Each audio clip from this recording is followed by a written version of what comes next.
I felt unsafe a lot. I can't just go walk my dogs. I can't just go to work. There was always someone there waiting for me, following me to work. I was being stalked by the paparazzi. Once I pulled over, and so he pulled next to me and he said, I just been trying to get a story. You can get a lot of money for this. And I just looked at him and said, this is my child. I have nothing to say.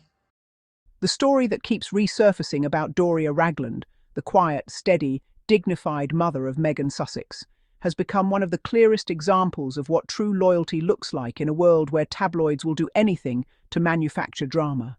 When people talk about the madness Meghan Sussex faced, they often focus on headlines, paparazzi photos, or the endless commentary from so-called royal experts. But rarely do they stop and consider what it meant for her mother, an ordinary woman suddenly thrown into a circus she never asked for. And yet, even in the middle of that chaos, Doria stood firm. The circulating clip of her describing someone following her to work every day is not just a moment of personal fear. It's a window into the relentless, morally bankrupt tactics the tabloid world has relied on for years. She describes realizing someone was tracking her movements, not once, not casually, but consistently, day after day. Imagine waking up in the morning, getting into your car and noticing the same unfamiliar vehicle in your rearview mirror. Imagine pulling into a parking lot, stepping out to start your normal work day, and seeing the same person lingering nearby. There is nothing glamorous about that. There is nothing harmless about that. It is intimidation disguised as journalism, and the worst part is that it has become normalized by an industry that long ago lost the line between reporting and harassment. According to what she recalls in the clip circulating online, one day she finally decided to confront the situation. She parked her car, stepped out, and approached the man who had been following her. Instead of backing away or apologizing, he reportedly tried to entice her with money, telling her something along the lines of, "You can get a lot of money if you give a story." And for a moment, you can almost picture the expectation on his face, the assumption that a mother would bend, that greed would win, that the pressure of being stalked would eventually break her down. After all, plenty of people around Meghan Sussex have been willing to sell any scrap of information they could, real or fabricated. The tabloids have built entire careers around dangling cash in front of people who are desperate for relevance or financial relief. They depend on it. They expect it. It is their playbook.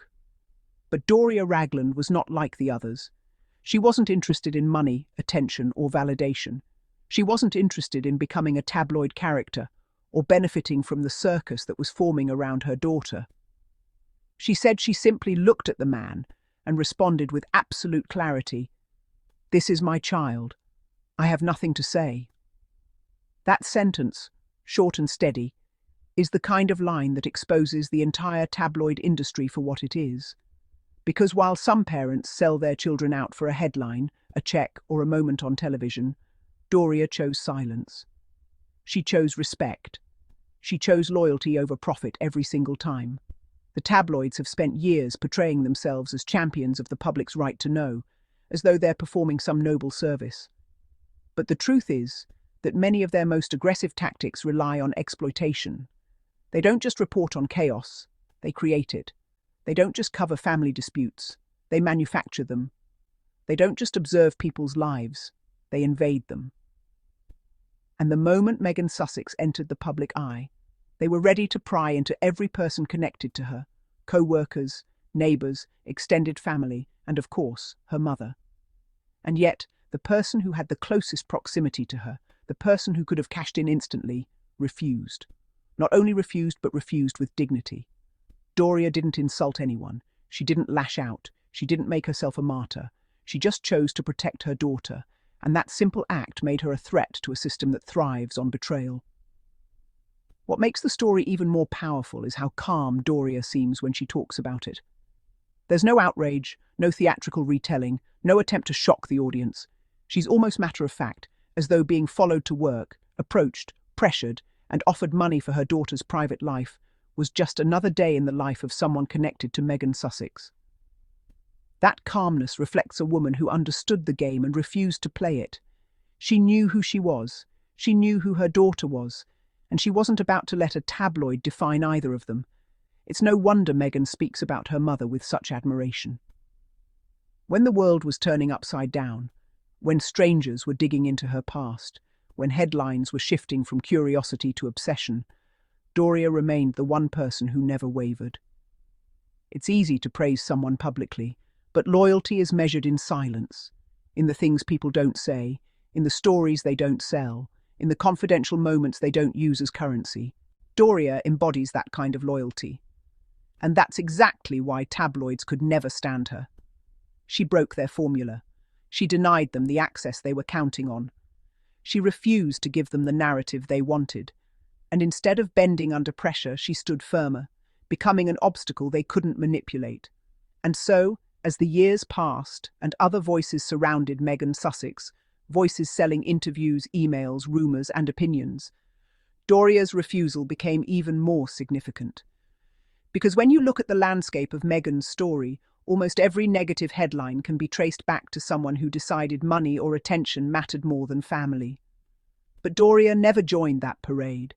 She didn't write a book. She didn't leak messages. She didn't whisper to reporters behind closed doors. She didn't chase fame. She didn't monetize her daughter's life. She didn't fuel gossip networks. She didn't become a commentator analyzing her own child from a distance.